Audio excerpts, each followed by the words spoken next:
everyone. Welcome to, I'm going to call it a recap, but it's going to be a rant. It's welcome to the good doctors are really pissed off at June. We are fresh off of episode 7. So like literally we watched it this morning. So we haven't had a time to like digest. Yeah, we try to give you guys like our most professional selves instead of our like raw nerve selves, but due to some travel schedules, you're getting raw nerves. So either you're welcome or we're sorry. Yeah, either way, this is the way the video had to happen, and you're just gonna get some emotions. Yeah. So real quick, what happened in this episode? Nothing. Nothing and things. Nothing and things. It's another episode of the show spinning its wheels and yet pretending that we're doing something. We spend a lot of time in Washington with the Waterfords, who get a dance for no apparent reason.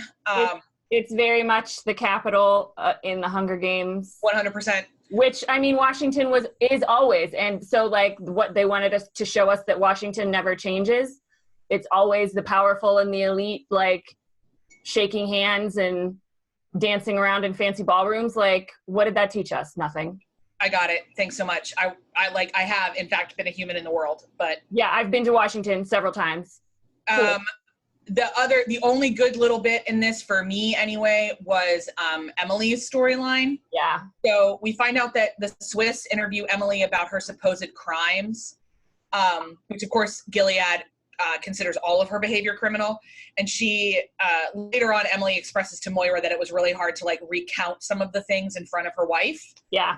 And those kind of two conversations, her wife is like a champ of trauma, by the way. Like, yeah, 100%.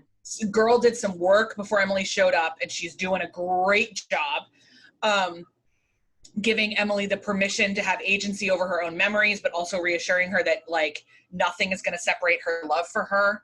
And then I loved the conversations between Moira and Emily, which just felt so normal. I love that they could just go like have a cup of coffee, because they're literally probably the only two people in Canada that understand what the other one went through in all seriousness. Or at least in their social circle in Canada. I mean, like we don't know how long other handmaids have gotten out. That's true. I also loved the like, how do we have no mutual gaze? Like, I know, that was hilarious.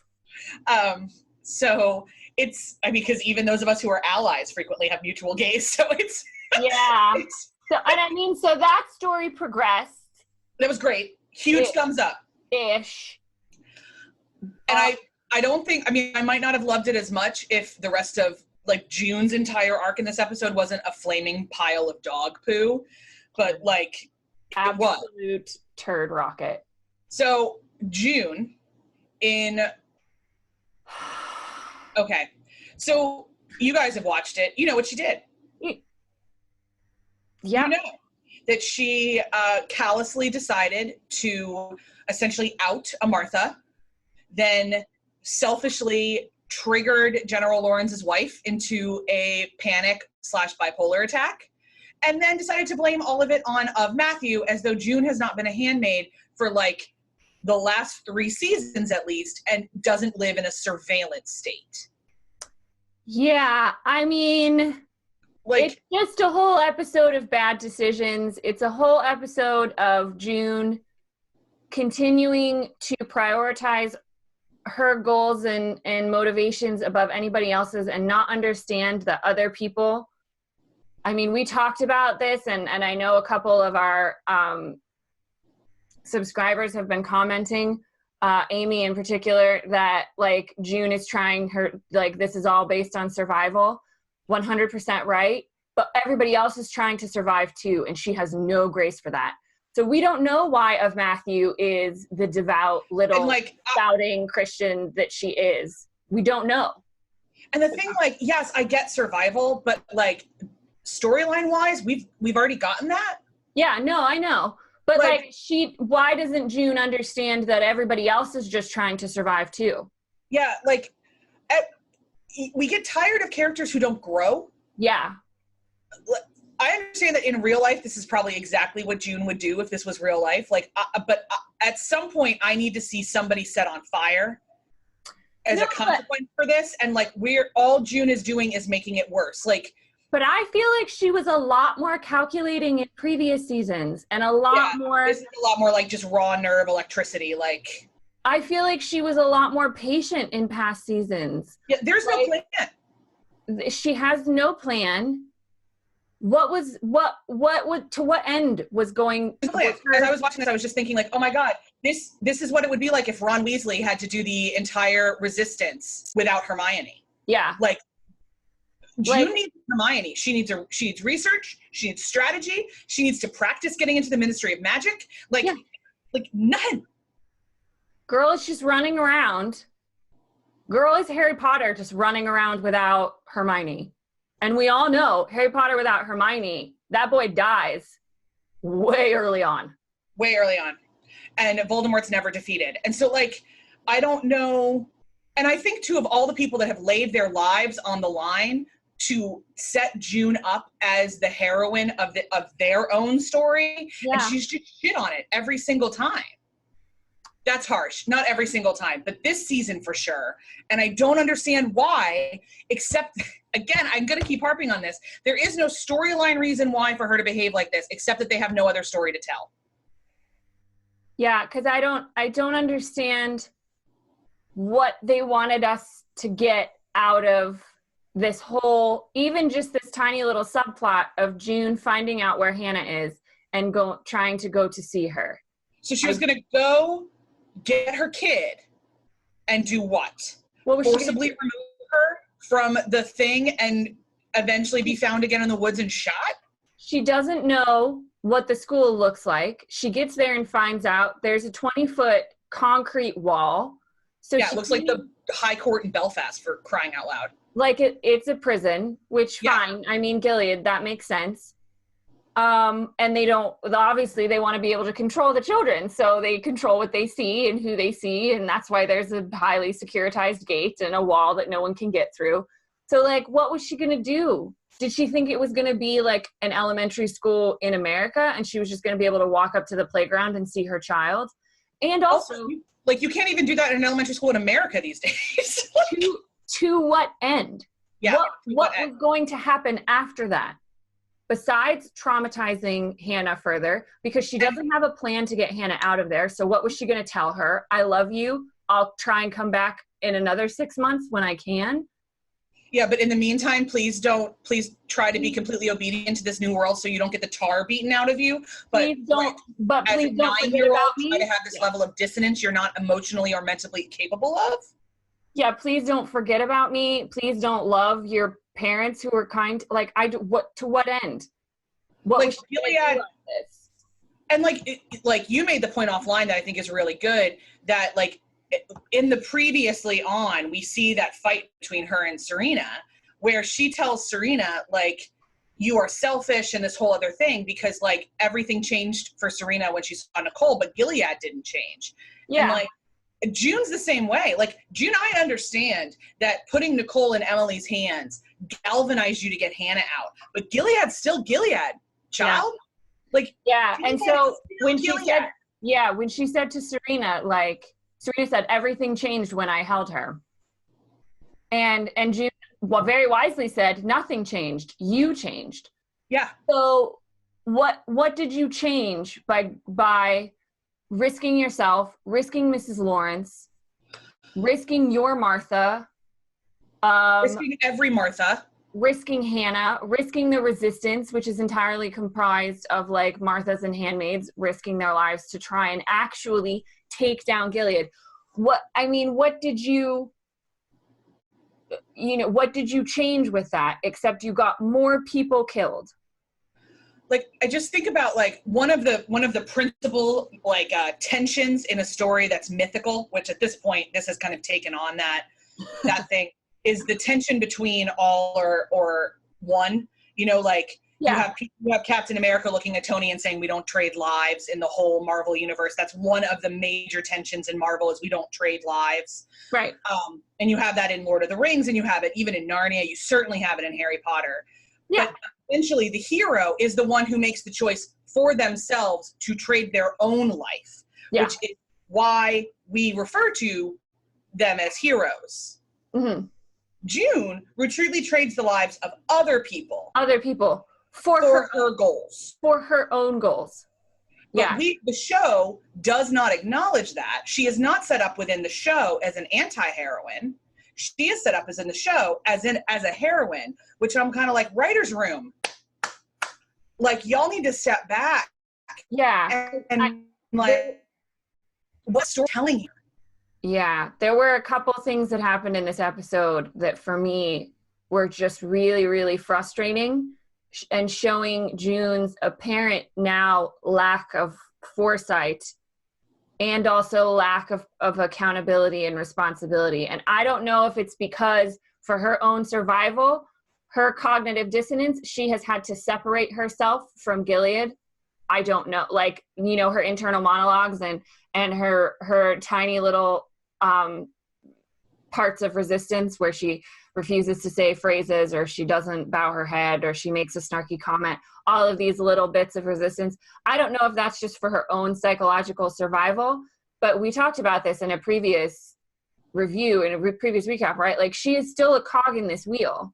Yeah. You are not bigger than the state, child. And so, of course, everyone knows that you have this obsession with the Mackenzie's child, according to Gilead. You show up at the school that the Mackenzie's child is at with a wife that no one ever sees, who has a bipolar break in front of a guardian. I cried. Watching Mrs. Lawrence go through that. But she does all of this, and then at the end gets mad at Commander Lawrence.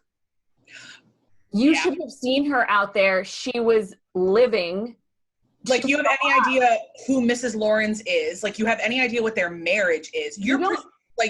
Presumptions are infuriating. And I understand that was probably coming from a place of guilt. She felt really guilty for putting, and she, you know, at the end, we see June a little bit once she realizes that other people are human beings on the bridge with Mrs. Lawrence. She offers to go back to the house before going to see Hannah. She takes her home in the end. So, like, she has these moments, but it's always too late. And then she does the same thing of Matthew. Yep. Like, of Matthew's trying to survive. Aunt Lydia Yeah. I mean, Aunt Lydia loves June, but Aunt Lydia wants June to stay a handmaid. Yep, because that's June's ultimate redemption. So of course she's going to have you surveilled. Duh. So you can't walk around and pretend like you're the smartest person in Gilead and then do the stupidest shit. And she thinks she is. She thinks she is the Hamilton of this scenario. But Hamilton was actually the smartest person man in the room. Yeah. June is not. Clearly, she has shown us this. And I wonder when her hubris, like, how many more people die before she realizes she has no idea where Hannah is, and it is all her fault. And the show wants us to think that of Matthew was the villain in that, I think. I don't know. I don't know that I got that. I think they want us to see that maybe June is breaking. Okay, if that's the feral thing at the end, if that's her going feral, then I'm more open to this storyline. It's hard for me to say. Yeah. But I didn't think the show wanted us to think of Matthew as a villain. Okay. But I mean, they're giving her lots of, like, I mean, June's being a real bitch to her, and at first I didn't like of Matthew because she was just sprouting all of that Gilead nonsense. But, like, you have to try and, like, walk a mile in people's shoes, right? You have to try and understand where they're coming from. Clearly, she did something to be a handmaid. If that woman, whoever that woman of Matthew is or was as pious as she is right now, she wouldn't be a handmaid. Not necessarily, because I think there's, like we've talked about this, there's some class shit in there too. Like, not all of the handmaids, and someone correct me, I'm sure one of our brilliant people will, but my memory of the book is that not every single handmaid was completely conscripted. because you couldn't be a wife unless your husband was powerful. So if you were poor, you could also be a handmaid. Oh, okay. Even if you believed in the system, and they did it as like a thing of service. And I think, again, please correct me if I'm wrong, guys, but there was like different rooms in the Rachel and Leah Center for people who needed to be like programmed versus people who just needed to be trained. Sure. But there is a poverty element in this. So it's possible that she was at least open to the Gilead of it all, but couldn't be a commander's wife because she was poor and black. Have we seen commanders of color? Because that's just what I was one of the things I wrote down. In Washington, we see 2 wives of color. That's true. You are correct. But was that the first time? I feel like that was the first time. For wives, I feel like there was a commander of color somewhere, but I could be wrong. But like, again, that's like, if we can't name a main character off the top right, of it's not anybody in a position of high power, although presumably any commander in Washington has a decent amount of power. And just because the wives are women of color doesn't necessarily mean that I'd have to go back and watch that scene again, and I might, out of curiosity, to see if I can spot any men of color in tuxedos. And just because somebody is married to a person of color does not mean they're not a raging racist. Like, oh yeah, no, all of these things, all of that. So, and I haven't read the book, so I was just going based off what they have shown us. Every person that we have been introduced to that's a handmaid is a handmaid because, they were gay or they committed some other kind of sin against the state. But poverty is a sin against the state. I think, like, legitimately, even outside the book, I think one of the things that they posit is that you weren't working hard enough. Oh yeah, I mean, I could see that argument. So I could see also there's enough in like if we're going with the hyper conservative Christianity that Atwood kind of has, and the show have kind of, adopted, poverty is a sin in that one too. Yeah, I mean, I can see it, but we don't know. But we don't know about Matthew. No. And that was kind of after our slightly odd tangent. No, like it's totally useful. And like, we don't really have anything substantive to discuss about this episode because, as we said, like nothing really substantive happened. But that was kind of my much more summarized point, was like, we don't know about Matthew. Yeah. So you can't make assumptions. June makes so many assumptions about her. Yeah. And because she's just a quiet, pious little handmaid, she doesn't see her as a threat. And she constantly underestimates people. Either she sees her as somebody, as somebody just to step over and ignore. Yeah, I just want to like tattoo on June's forehead, this is a surveillance state. So the thing, substantively, I think that might be interesting that they did show us was Moira and Emily going to that going to kind of antagonize the Canadian minister, and Emily disclosing in a public space that June consented and handed Nicole to her, which is not the official story that Gilead is telling, that the Waterfords told the Gileadian, whatever, government, in order to protect Serena. Yeah. But it protects June by default. But I was thinking about this just offline before we started filming, right? Like the Waterfords are protecting June only as long as it benefits them. Yep. June has no proof that Serena willingly gave up that baby, no physical proof. So it's not like she has some leverage on Serena. Any leverage she thinks she has on the Waterfords is all like words. She doesn't have any like actual proof. The house burned down. And so at what point does June realize the Waterfords aren't going to protect her anymore? Like her relative kind of freedom of not facing any consequences only goes so far. And if word gets back to Gilead that Emily is out there saying, oh no, June handed that baby over. What happens to June? Yep. We don't know, but there could be some real consequences from that. Yeah. And nobody seems to understand their consequences for actions. Yeah. I don't know. Yeah, except for Fred Waterford. Yes. Except for Fred Waterford. Like, how they're hanging people. What was there, like 5 hangings that week? Yeah, this was my fourth hanging. So then the one with the Martha would be the 5th. Yeah. Like I don't know what I would do in that situation, but I certainly would like to think I would not be as reckless as June is being. I know for sure I wouldn't, because I am fundamentally too obedient to let anyone in authority know that I'm like messing with them. Yeah. Like that would, unless being a handmaid, unless the trauma of being a handmaid rewrote my brain to the extent that I could be this flagrantly disobedient, I would not react this way. But the way I would react is not necessarily better. I just know it wouldn't be this way. Right. And I'm like, I mean, I take a long time to process things and to think things through, and I really like to have plans in place before I take actions. I'm also confident I would be a Jezebel. So, like, confident I would be a Jezebel or a Martha. There's no way they'd let me be a handmaid. And I don't know if the whole point of this is that mothers become desperate. And so desperate that they lose rational thought.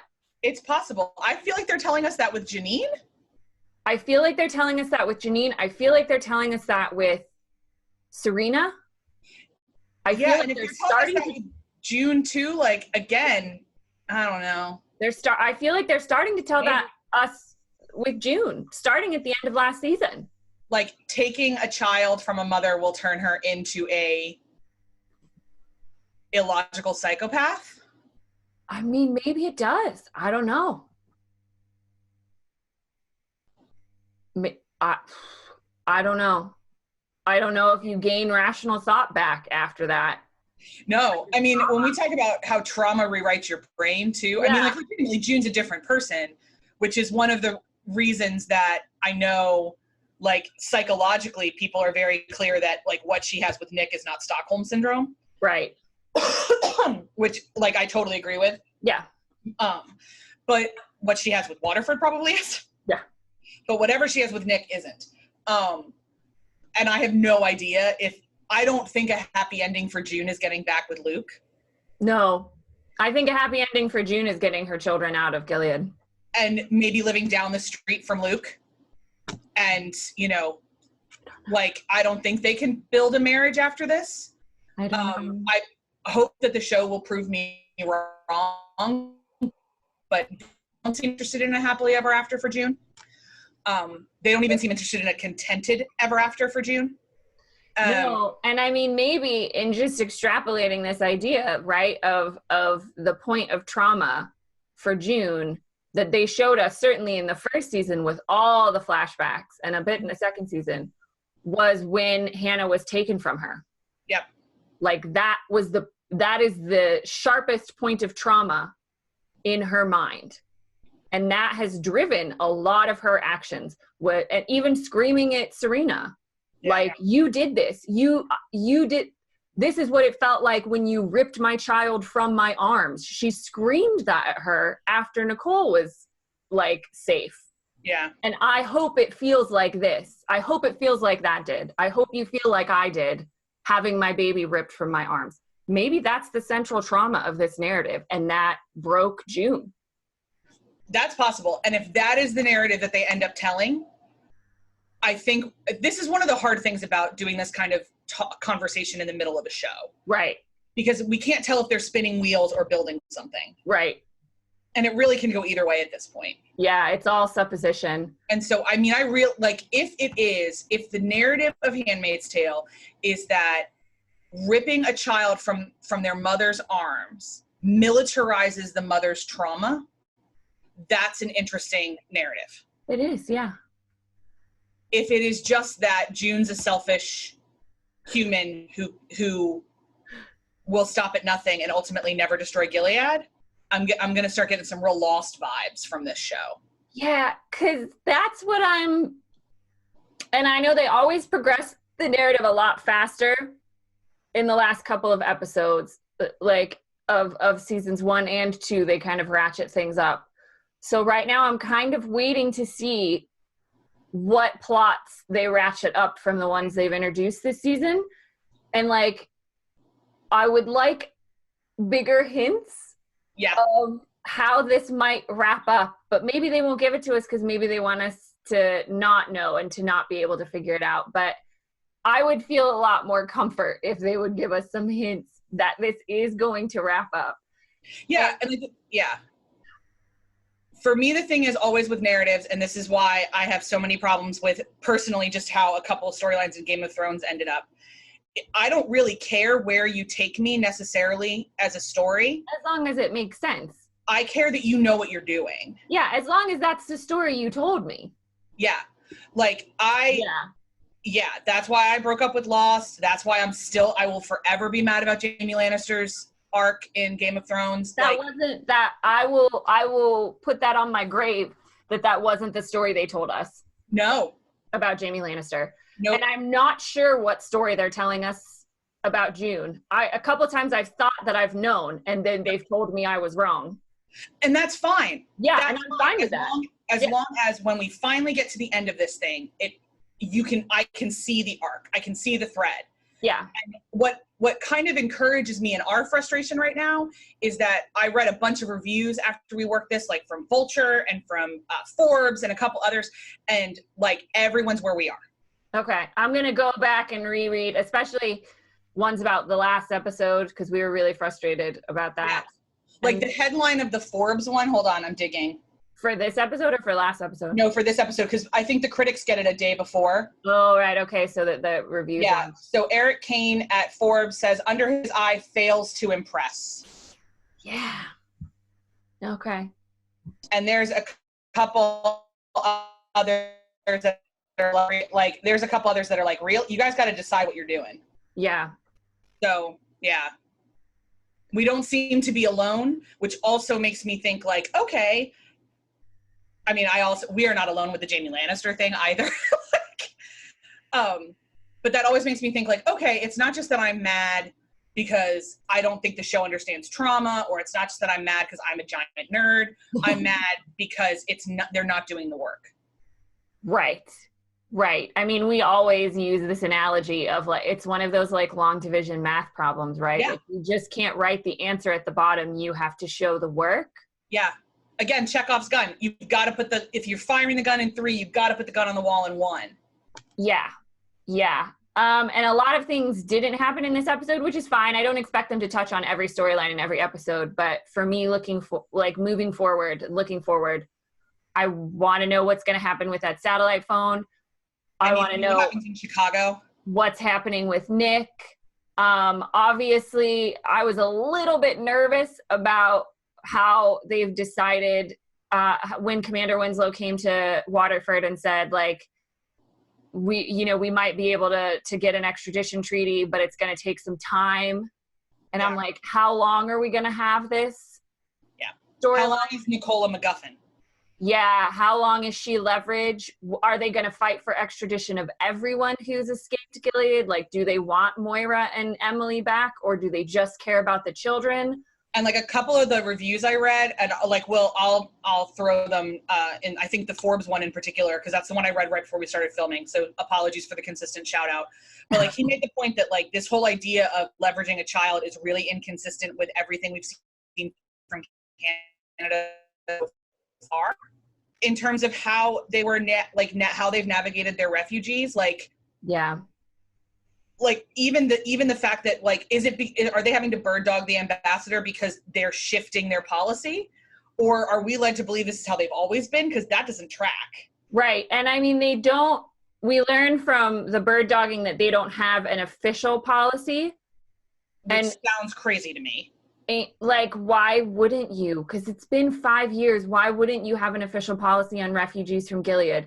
And like, what does Gilead have that they could potentially offer Canada?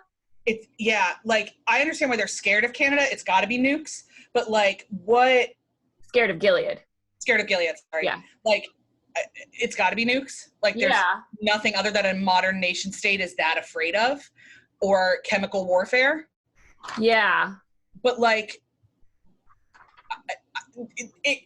it doesn't quite, it feels like somebody forgot to read the show Bible when they wrote this episode on that front. Yeah, because like when Moira confronts the guy, the minister, she says like, why won't you make it official? Why won't you officially declare that refugees from Gilead aren't like subject to extradition? Aren't subject to deportation. But like maybe this is the first instance, because maybe a lot of influx happened right at the time and Gilead didn't push for extradition before. I mean, I think we're definitely supposed to believe this is the first child of Gilead that's left Gilead. Yes, 100%. I think that's true. And so maybe it just didn't come up because everybody that escaped before the walls went up, and like, for metaphorically, kind of they gave a pass. I don't know, but they certainly, Commander Winslow was talking about more than one person. Yeah, it's like in the idea of extraditing, it wasn't just about Nicole. No. I mean, she's the main, and also Winslow, I would imagine, does not care at all about Nicole. No, not one lick. No, he's got enough kids. Like, he's solid. He has like a litter going on. But like at some point he needs Waterford for something. Yeah. So, and besides Waterford being a pious little shit, completely frank, I don't understand what special skills Fred Waterford would have that they need. No. To this level. No. And I mean, clearly it's just because the story is beneficial. Yeah. And also I think there's the Serena of it all. Again, I go back to this over and over again. Serena is the most important piece of this, of Gilead for this. They need Serena. I don't think they need Fred. No. And I think and I think Winslow looks like a smart enough person to realize what Fred Waterford wants is like status and power. And they need to make sure they keep Serena in line, because she every once in a while forgets her place. Right. And I mean, what he said to Fred at that big gala was like, or maybe it was at the building before, whatever, when he said like, we need to extradite other people we need to bring other people back before Nicole, because she's the leverage. He said like, don't worry, Gilead will know who was responsible for this. So like promising him kind of like that fame and recognition. He clearly understands who Waterford is as a person. And oh my God, you said that, and I flashed back to Nanette with Hannah Gadsby's brilliant thing, like, women are sacrificed for a man's reputation. All the time. Yeah. Which we'll link that in the show notes too, because if you've not seen Nanette, get on it. On over to Netflix. Get on it right now. Yeah. Yeah, I think I've run out of my anger steam from this. At least for now. Don't worry, I'm sure it'll come back. But I think for now, y'all, we'll leave you be. Looking forward to you guys telling us we're either overreacting or you us. This is a hot take too. Like, it's a hot take. This is our hot take. We are normally not this hot in our takes, but we're this hot with each other. Yeah. And then we usually wait a couple days to film, but again, I got to get on a plane tonight, and so we wanted to make sure that this was up for you guys in a timely manner. We promised. We know that last season we caused some consternation regarding delaying of the recaps, and we don't want to do that. We're gonna try. We're gonna try our best. We are like legitimately, just a sappy moment, really honored at how many of you spend time with us every week. Yeah. This is becoming one of our favorite parts of our job. So thank you, legitimately. Yeah. Thank you so much for letting us have this. It really is an honor. It really is. Yes. Thank you. We enjoy it so much. We love when you guys remind us of things we have forgotten, as often happens, or push back against us.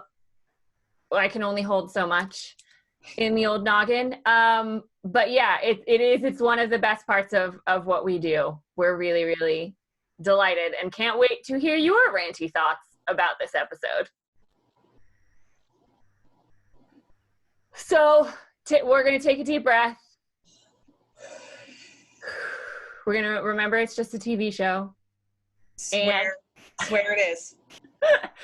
And we wish you all a very wonderful day. We will see you next for episode 8. For now, we're the Good Doctors of Abbey Research. I'm Dr. Hinson. I'm Dr. Donnelly. Take care, everybody. Bye.